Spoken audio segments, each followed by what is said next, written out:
Before the Erd Tree started to die, it was considered to be eternal. And before the Erd Tree, there was the Crucible, a chaotic melting pot of primordial life that served as the Erd Tree's primal vital energies. It birthed creatures of feather, breath, tail, and horn. Aspects of this crucible were considered to be divine. That is, until civilization advanced. And those deemed misbegotten were enslaved. For during Marika's golden age, aspects of the crucible were deemed signs of devolution, and those that harbored them, abominations. Many fell omen had their horns excised, and the few that survived were hunted by the omen killers, butchers of twisted conscience. But then, Godfrey and Queen Marika herself gave birth to omen twins. If such powers could birth omen, then could they really be so far from grace? Was the crucible not at the heart of the Erd Tree? Marika's omen children would not have their horns excised, but they would be shackled far beneath the earth.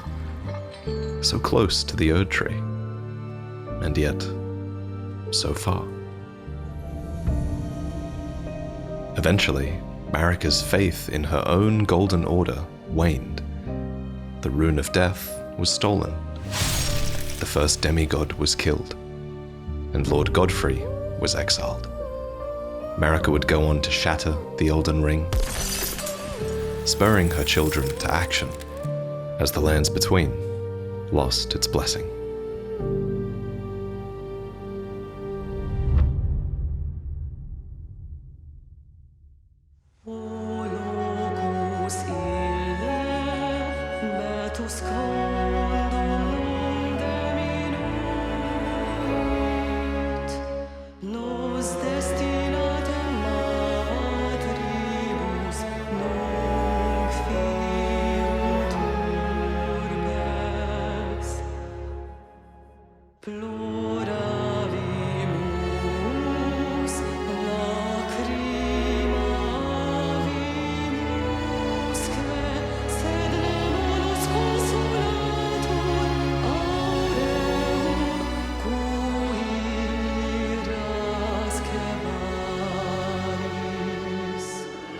In the shattering war that followed, only Mikola would attempt to bring peace with his Halig tree, but the other demigods would fight for the shards of the Elden Ring.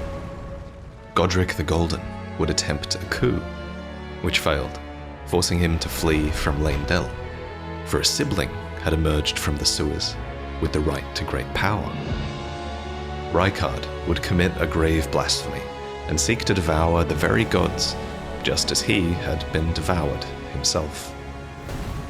And Princess Rani, having slain her own flesh, would hide away, the fate in her stars halted by Radahn, said to be the mightiest of the demigods, with no one as his equal.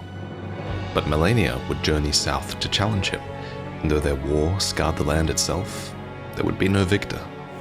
Meanwhile, Mohg would emerge and rip Malenia's brother from the Halig tree, taking him far away, to the seat of his coming dynasty. And so, Malenia would return, carried on the back of a faithful knight, to find her brother gone, with all the Halig tree left praying for his homecoming. So in the end, there would be no victor, and the demigods lingered, without the will or strength to change their fate. And the Tarnished would return, wild exiles, now led by grace once lost, to break the tenuous stalemate of the demigods. A stalemate held in place by King Morgott, defender of the Erd Tree, and last of all kings. And as war continues in this broken world, all would ask themselves, Queen Marika, at whom were you so angry? Why?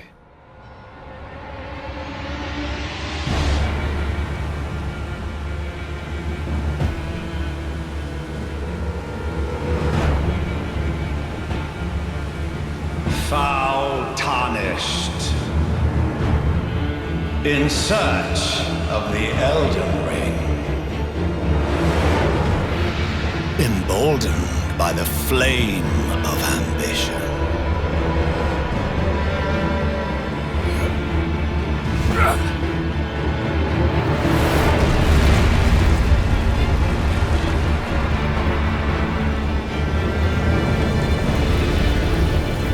Someone must extinguish thy flame. Let it be Margit the Fell. In the years since the stalemate of the demigods, Margit the Fell has appeared like a wraith, preventing Tarnished from picking off his weaker kin.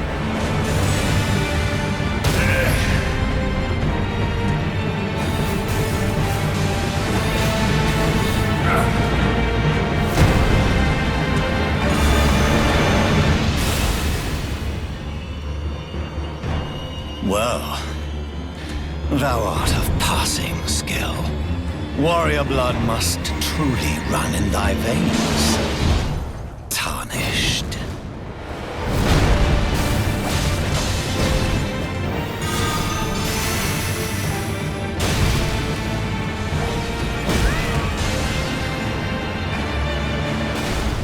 Luckily, Tarnished are no strangers to death, and they will suffer against their foes as many times as it takes. The Margit we fought here was merely an Omen illusion, an extension of the man himself, whose true form resides in Leyndell, an Omen king, who would be despised by the populace if his true identity became known. But now, his only duty is to stop Tarnished reaching the thrones, and the title of Elden Lord. In the wake of the shattering, the land itself has been scarred, and the well-travelled roads have all been obliterated. Now, sheer cliffs jut upwards into ominous skies. The land of Liurna is even slowly sinking into a lake, and it's here that we find a man cooking prawn, a blackguard named Boggart.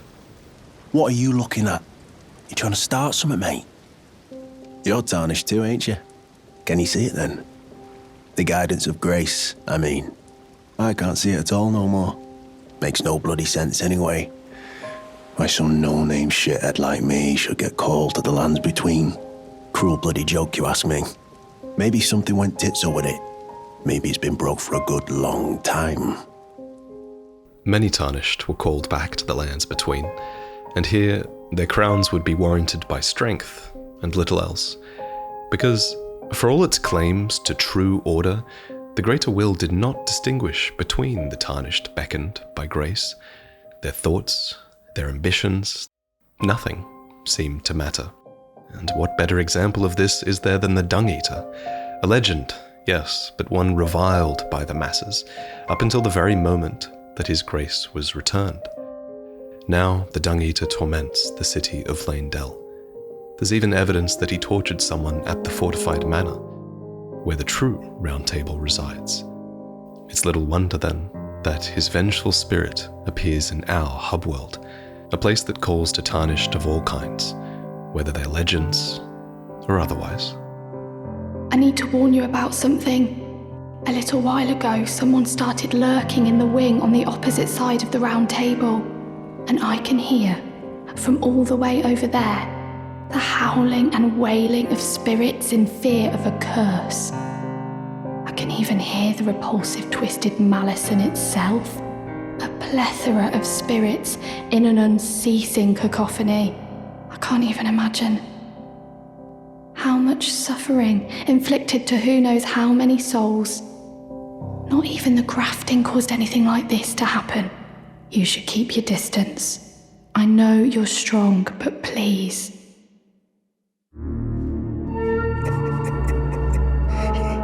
You'll get what's coming. Have you ever felt the curse? With your whole being, the pox upon life itself, feared and despised by all. The reviled blessing. Apparently not. You are but a lamb, a stranger to defilement, ignorant of your own ignorance. You no longer interest me. Be thankful of the hold serenity. It is all that keeps your death and defilement at bay.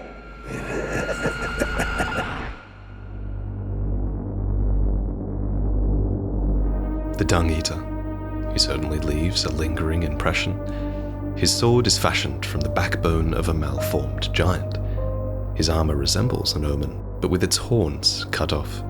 His form reflects the landscape of his mind. That is to say, he is suffering, he is persecution. But he only has the mind of an Omen.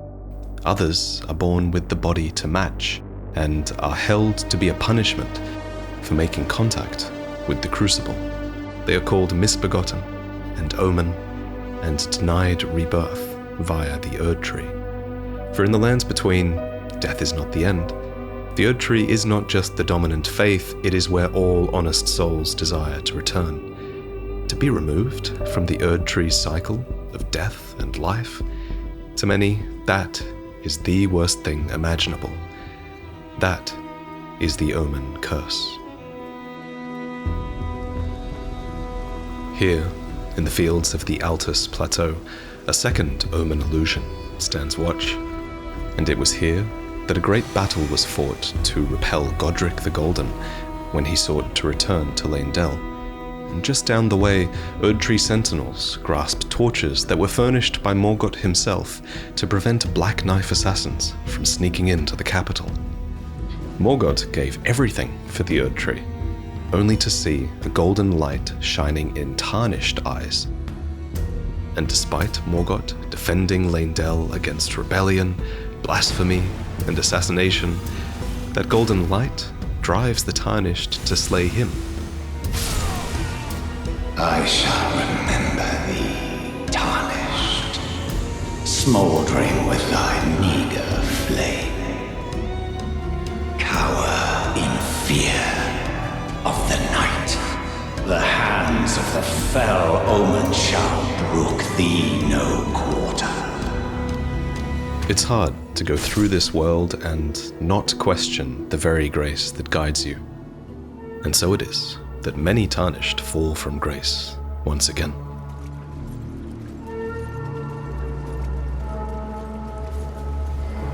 Marika's tits. You must be hungry. Perfect bloody timing, actually. I got crab, cooked up fresh. There's something I should probably tell you. You heard of the Dung Eater? He's a madman. Has it out for everyone. Curses them. Goes round in his rank armor and all. You see him though. Stay, well, away.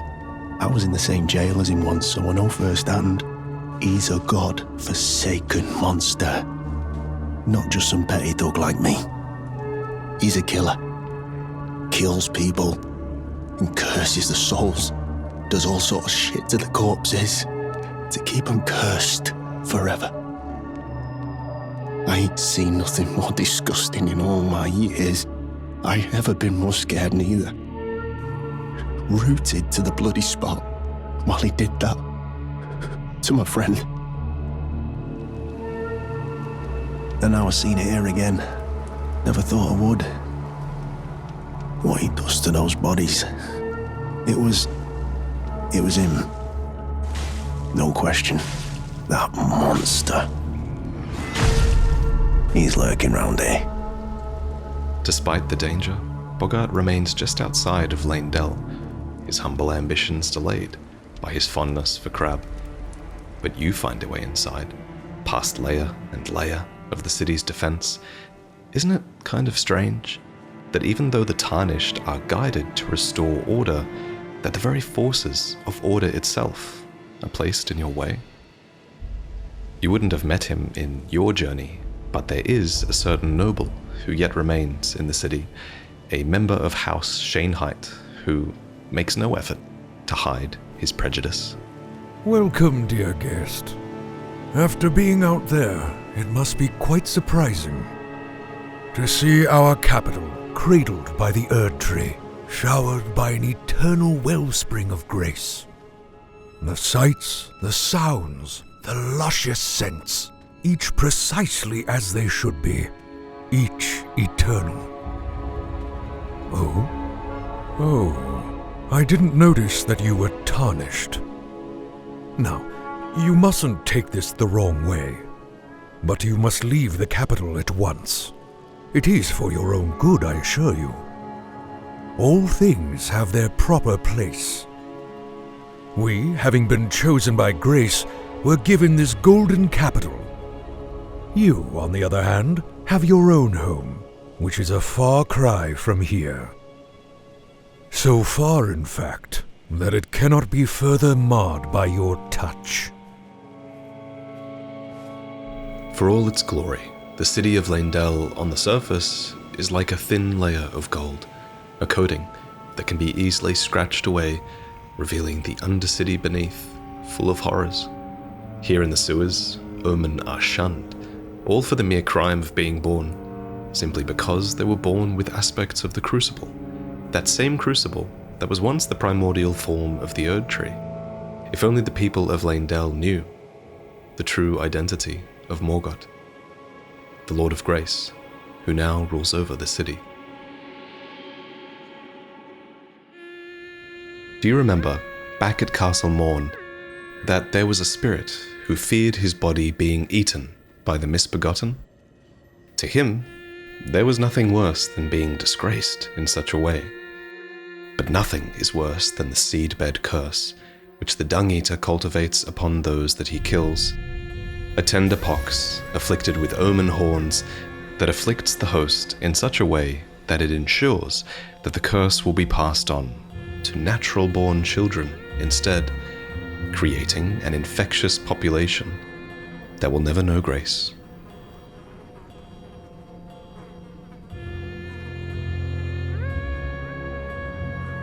No. Wait. You have felt the curse. I can smell it on you. The pox, yet tender. Apparently my seedbed is ripe and waiting. 'Twas a brief respite, I must say. Go and unshackle my corporeal flesh, trapped in the sewer jail below the capital.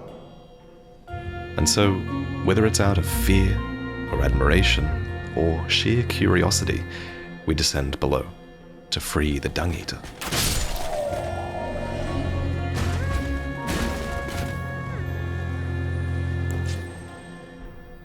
On the way to the Dung-Eater's cell are the shunning grounds, where we kill the Omen in the only home that they've ever known.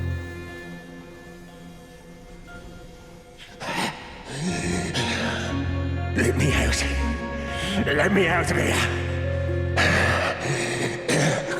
Must eat more. Defile more. Everything that matters to you for generations to come. Who are you? I've been here long enough. I will kill again and defile each corpse with care, just to be sure that when they're reborn, they'll be cursed, along with their children and their children's children, for all time to come.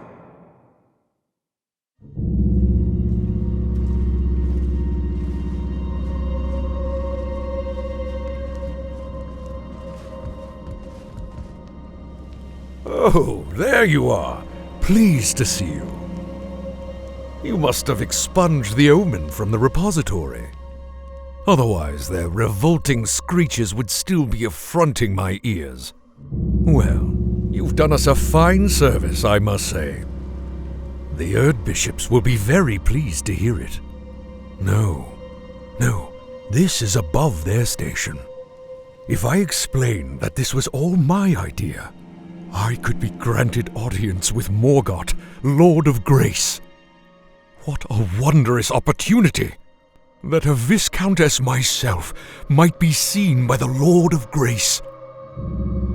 The citizens of Leyndell are complicit in perpetuating the curse of the Omen. With this in mind, the Dung Eater's actions almost start to make sense, for the majority of his seedbed curses can be found in Leyndell, amongst the populace that, admittedly, deserves it the most.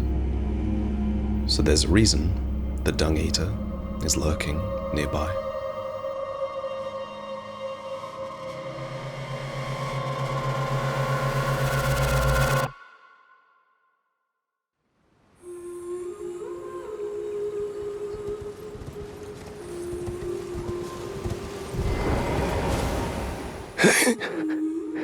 Serves me right. Fitting bloody end. For a jumped up little shit with big ideas. Help me out. Would you, mate? I don't want to get cursed. Just let me die.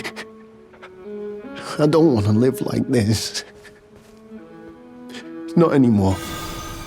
So, please. Defiled by the seedbed curse, Boggart is severed from grace, against his will. The Erd Tree rejects his body and soul, and so his grace is lost, just like the Omen. What a curse. What a blessing.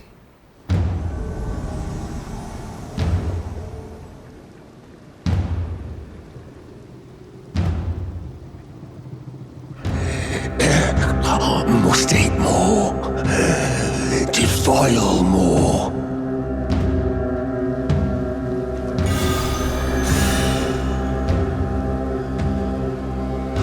I am the Dung Eater, a scourge upon the living.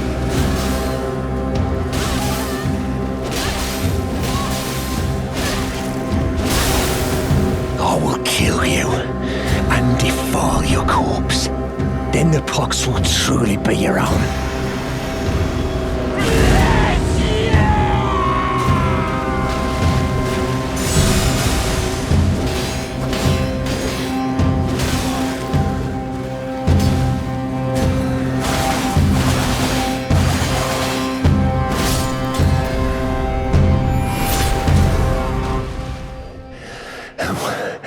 One day, you'll get what's coming.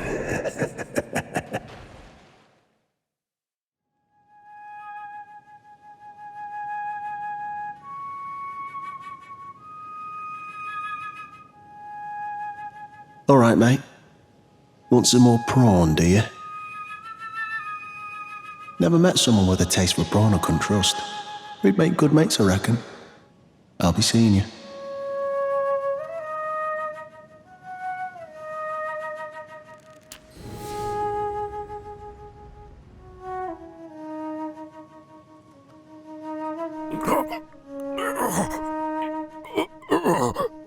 Kill our lord.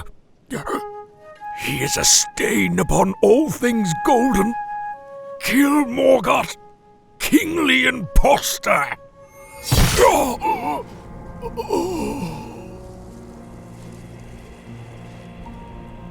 Graceless, tarnished. What is thy business with these thrones? Ah, Godric the Golden.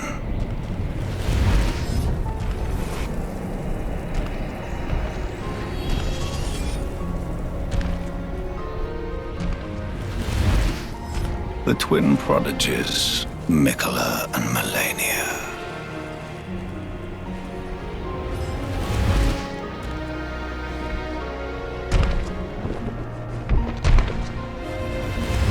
General Radahn, Praetor Rykard, Luna Princess Rani.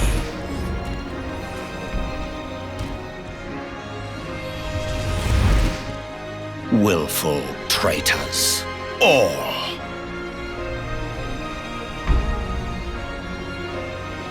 Thy kind are all of a piece. Pillagers, emboldened by the flame of ambition.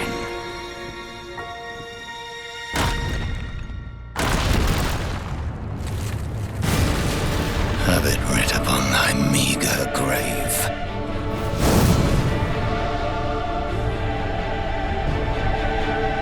Felled by King Margit, last of all kings.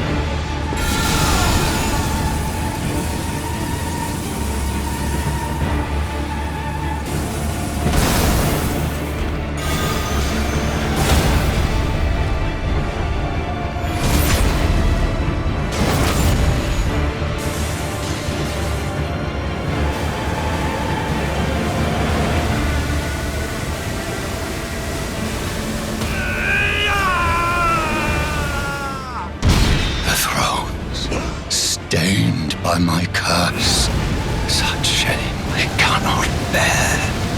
Thy part in this shall not be forgiven.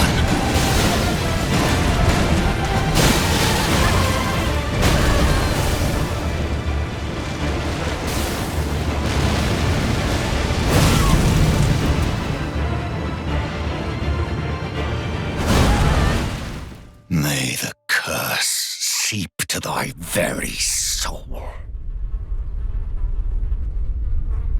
The curse is said to be stirring within you. Of course it is, if you've willingly followed the Dung Eater this far.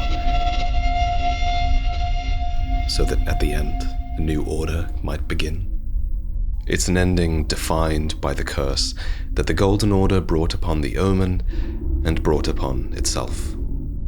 With a dead Erd tree, a pockmarked sky, and a festering population. In his insanity, the Dung Eater seems to believe that we're his equal. I guess, how else could we hold on to his seedbed curse and fight him off as well? There you are. You warded off my blessing, despite the curse stirring within you. No one has succeeded in that before. How? I thought. Then it hit me that you are, in fact, me. And I am the Dung Eater. It is my flesh that must receive the blessing.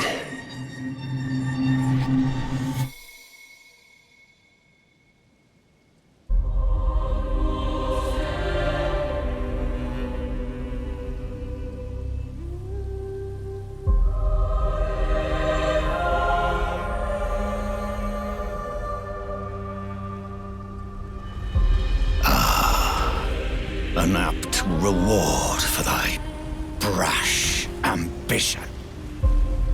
I see thee, little tarnished.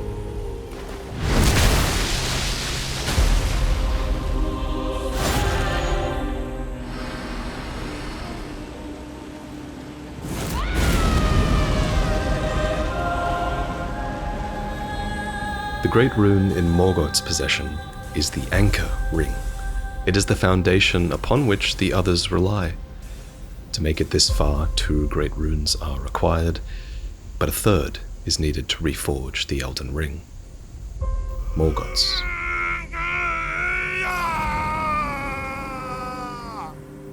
The other demigods all had what Morgoth was denied from birth: the Erd Tree's grace, a mother, and a fate to call their own. But while Morgoth was shackled deep below the earth, they threw it all away.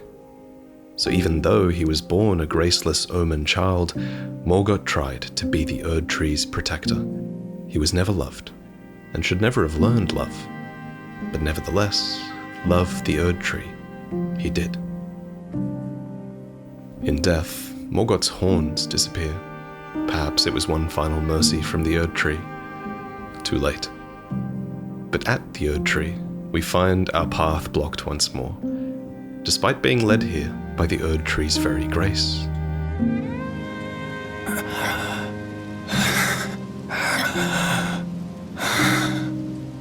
Tarnished. Thou art but a fool. The Erd Tree wards off all who deign approach. We are all forsaken. None may claim the title of Elden Lord. Thy deeds shall be met with failure, just as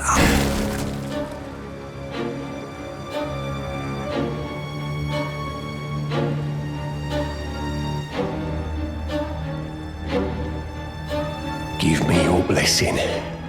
Defile my flesh with the seedbed curse, again and again, until it is done. Until a cursed ring coalesces that may one day defile order itself. Countless I have killed, and countless I have defiled, and soon the fruits will be born. Hundreds will be reborn cursed, and they'll bear thousands of cursed children, who bear tens of thousands more. A few of those will be born just like me, and they'll kill and defile and bless in my stead the rotten fools. My fate was the grandest, most brilliant of them all.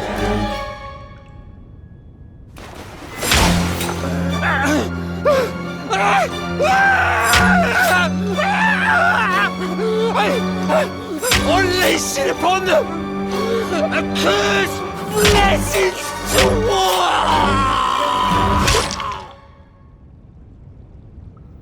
The creation of this mending rune requires someone to defile the defiler, creating a story that can be used to mend the Elden Ring, codifying these words of defilement into order itself.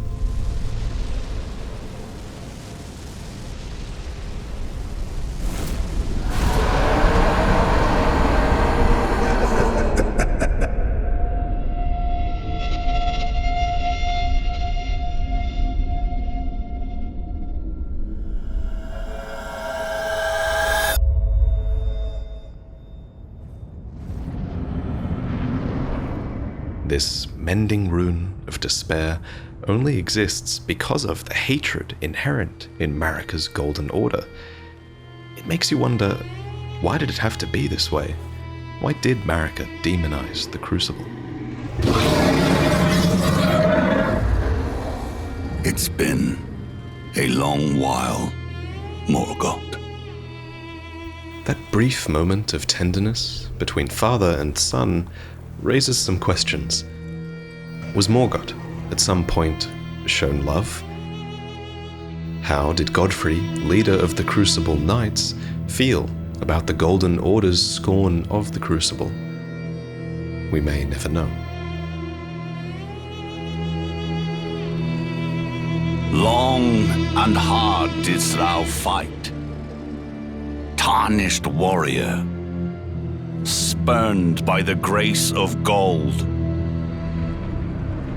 Be assured the Elden Ring resteth close at hand.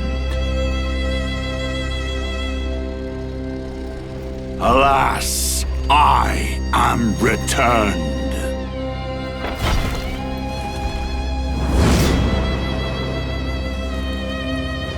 To be granted audience once more.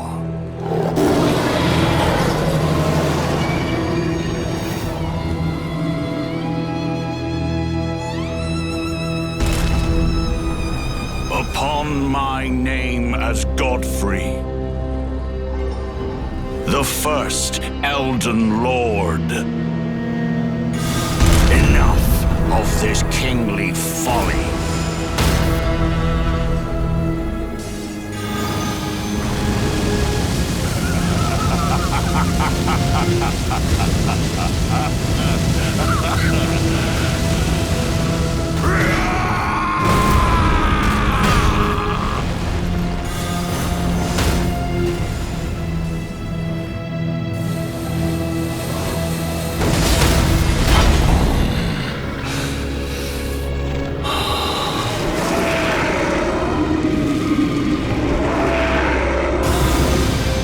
A true warrior.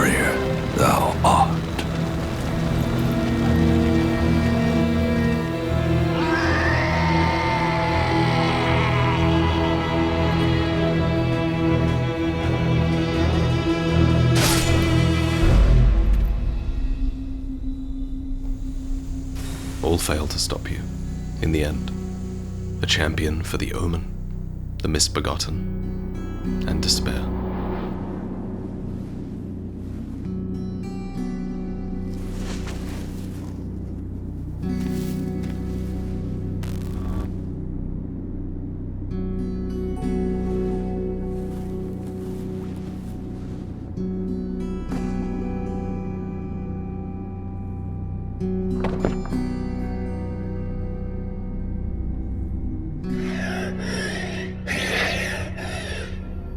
Curse you, Golden Order. One day, you'll get what's coming. Originally, those born of the Crucible were considered to be divine. That is, until civilization advanced, and those deemed misbegotten were enslaved. But then they fought, reveled in their accursed identity, and so a new order was created, one born entirely from the prejudices of the Golden Order that came before. Now, all are cursed, and for every curse, a cursed blessing. The fallen leaves tell a story of how a tarnished became Elden Lord. In our home, across the fog, the lands between, our seed will look back upon us and recall the reviled curse that defined our age, the blessing of despair.